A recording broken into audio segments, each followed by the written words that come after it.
Hello guys, in this video I am going to show you how to enable the Face ID function in the Victoria's Secret MENA application.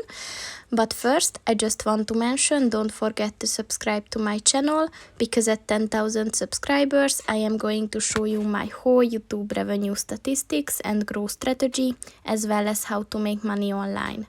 Let's jump into it. First of all, open the application on your phone. And then click on the More button at the bottom of the page on the right. And then click on the My Account button. And then click on the Settings button at the top of the page on the right. And at the Biometric Options section, in order to enable Face ID, first click on the black circle next to it.